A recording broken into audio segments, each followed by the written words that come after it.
counting one name, I will say he wanted to count one name. He decided to count his children. He's talking about the progeny of Abraham. So why he did not mention Ishmael? There is no reason. But the fact, because Muhammad himself was confused about what to say about Ishmael. All the prophets are from the Jews. And this verse proves it. From Abraham, there is the seeds of Abraham who will be prophets, and from their seed there will be prophets too. He named two names only. If we go to different verse, we will see the following. Chapter 19, verse number 54.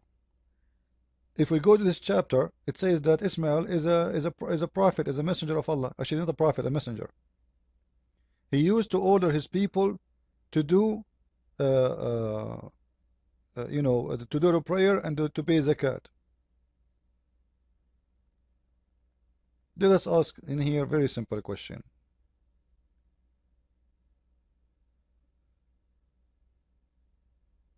Why Allah in sending all those prophets in the same time? Like, look, we have Ishmael is a prophet in Islam. We have Isaac is a prophet in Islam. We have Jacob is a prophet of Islam. And we have Abraham is a prophet in Islam. Like four prophets in the same time. And all of this for Mecca. Because remember, the Muslims, they say this is for Mecca. They live in Mecca. Four prophets when Mecca was empty. To tell me there's four prophets, that it should be about like there's a huge nations or millions of people you want to teach them. And you want to send prophets, to speak to those people. But four prophets in the same time, and today we don't have any prophet. Like the stories of Allah is the same as somebody is bald, but his beard is so growing so big, so long. He don't have good, let's say control of the hair, where it's going to grow. Somewhere it's growing too much, somewhere it's bald. Four prophets in one place, not a city. I wish, the Muslim, they say to you that the one, even the one who started Mecca, they say it was Abraham, which is false, because I showed you from the proven here that actually the story what they say that there is the tribe, it's called Jurham. They when they were traveling close to Mecca, they saw a bird flying in the sky. And they were wondering this bird, because this bird, he only get close to the water. And they knew this area don't have water. So they sent somebody to check it out. And when they went there, they found Hajar, the father of Ishmael, and Ishmael, next to the water.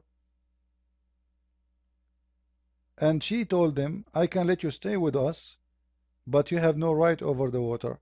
Which is a very funny story. Because a tribe, who in the world at that time will listen to a woman, she have a child with her, he's 14 years old. They will kill her and take the whole spring of water. At that time, people go for war, for any kind of water. So a woman, she is controlling them and telling them, you have no right, this water is under my control. Who will believe in this story? So the whole tribe moved there, and they taught Ishmael how to speak Arabic. And later, supposedly, he did marry from them. Now, as long the only one was in Mecca, it was those people and the wife of Abraham, or the slave of Abraham, Hajar. Why four prophets in the same time? And why Hajar was alone? Why Abraham was not there? If Abraham is the one who built the Kaaba, does that mean that Ishmael and his mother, they came first and then Abraham, he followed them? Why? What the point of letting your wife go, or and then you follow him? That doesn't make sense. And where to go to where? Imagine, guys, Abraham was supposedly living in Iraq. Why anyone in this earth want to move from a place which have two big rivers, hundreds of thousands of palm tree around him, and this person he lived by animals, which means the way of living for Abraham is his sheep and goats and whatever. So why anyone want to move to Mecca? It's like, saying to me, uh, uh, leave Hawaii and go to Saudi Arabia. This is really stupid. To do what? What will make a man do such a thing? And where Allah He said to Abraham do that? It doesn't even say that in the Quran. So all those stories is made up stories made by the Muslims. So now we have many prophets in little village. All of them, they are teaching people about Allah. And the funny, all of them, they are prophets, but none of them, his books is exist and his teaching is exist. None of them. According to Islam, Allah He sent 124,000 prophets. All of them, their books is gone, except Muhammad, which is very funny and very, very weird. But because Muhammad, he cannot prove himself in any of those books, he have to deny them all, says they are corrupted. Because none of those who he speak about them as a prophet recognize him as a prophet. So the liar, he have to say, oh, the document is changed and my book is there. And right now the Muslim, they say to you, oh, we found the name of Muhammad in the Old Testament, when the Quran says that the name of Muhammad is going to appear in the New Testament, because the Quran says the following. In chapter 61, verse number 6, it says that Isa, which is supposedly the Muslim Christ, which is funny, he's saying, remember Jesus, the son of Mary, said. So who said that? Jesus, the son of Mary. What he said, O children of Israel, I am apostle of Allah, sent to you, confirming the law which come before me, and giving the glad tidings of a messenger to come after me, whose name shall be Ahmad. Okay, let us stop in here.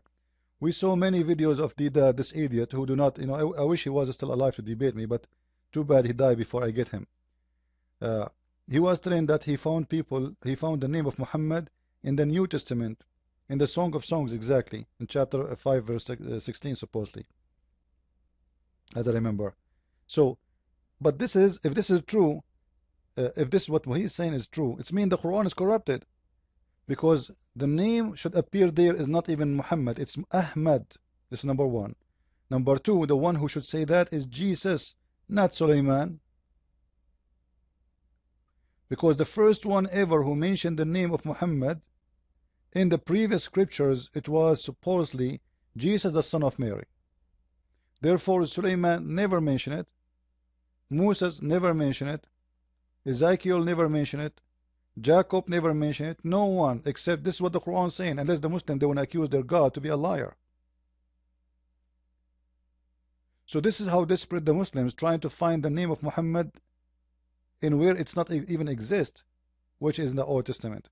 And we knew that that verse there is speaking about have nothing to do with Muhammad, and they will come to you and they says that the Bible speak about a prophet will come between among you, from your brethren. A prophet will be like Moses in the Old Testament. But is Muhammad from the Jews? From your brothers. Is Muhammad is from the brothers of Moses? Is Muhammad from the family of Moses? Is Muhammad from the descendant of Moses? What those Muslims are talking about. But because they are desperate, and this is why they needed Ishmael. This is why they needed Jesus actually. Muhammad, he cannot be a prophet if he don't speak about Jesus. Muhammad, he cannot be a prophet unless he speak about Moses, because he's a false man. So he have to grab the big names, the same as those scammer, the spam, like you get emails about selling shoes and watches. All of them are fake, made in China, made in whatever it is, and they try to sell it as if it is a real brand. So Muhammad, he have to sell himself, and to sell himself he have to use a good names. And this is why he needed Mary, he needed Joseph, he needed Moses, Abraham, all those names, because without them he cannot be anything. In the same time, in the whole Quran, Muhammad, he forgot to put the name of Ishmael to be connected with him. He forgot to say, you know what? Allah, he said, I am from Ishmael. And why Ishmael did not mention that from his seeds is going to be a prophet? Because all what the Quran says that Ishmael himself is a messenger of Allah.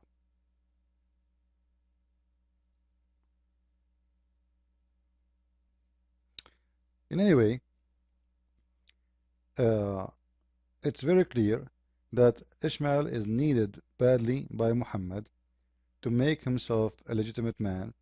But the fact what make you legitimate is not what even people say. Because let us say there is a prophet will come after me. His name is Ahmed. Let us say I'm a prophet. I'm not claiming to be a prophet. Don't take me wrong. And then I say there's a guy after me will come. His name is Ahmed.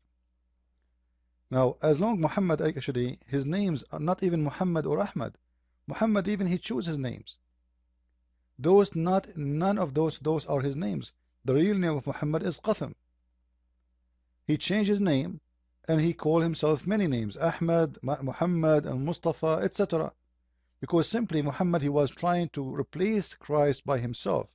This evil man, he is trying to be the Christ in this earth, to be a rule the same way as the Jewish wanted the Christ to be. Someone he fight, he kill, destroy, a king, a ruler, a destroyer. But the Jewish, they were disappointed of Jesus because he was a peaceful person. So Muhammad was trying to replace Jesus by himself. This is why he changed his name. And actually, you can go right now and search for the name of Qasim, the name of Muhammad, and you will find it right away. Let us show our reference. This is the book of Al-Kamil fi Tarikh, and again, this is the biggest library of Islamic books in the net, Islam web. So this is not a Christian books or Christian website. Here we go. Al-Kamil fi Tarikh, the bloodline of the prophet and the name of some of his fathers and grandfathers. Very number 1. Let us go down. You will see the following. And the name of the prophet or the messenger of Allah, Muhammad. And we mentioned before his birth and during the time of the king of the Persian Kisra. And he is Muhammad, the son of Abdullah. And he used to be called Abdullah Abu Qasim. Who is the one used to be called the father of Qasim? Abdullah, the father of Muhammad. So he called his son what? Qasim. And then and they said Aba Muhammad, the father of Muhammad. So he was called the same two names, and he was called Aba Qasim. But the fact Muhammad he never called himself, never been called Muhammad. This is a name the people they were calling Muhammad father that name after Muhammad he announced himself as a prophet and he named himself as Muhammad and Ahmad. All the time the father of Muhammad was called Abdullah Aba Qasim, the father of Qasim, and this is the real name of Muhammad. And here we go, in Islam Online they published this that according to Dr. Hisham Ja'it, and he is a Tunisian doctor, he's a Muslim. In his book it's called The History of the Dawah, the Muhammadan Dawah of Mecca.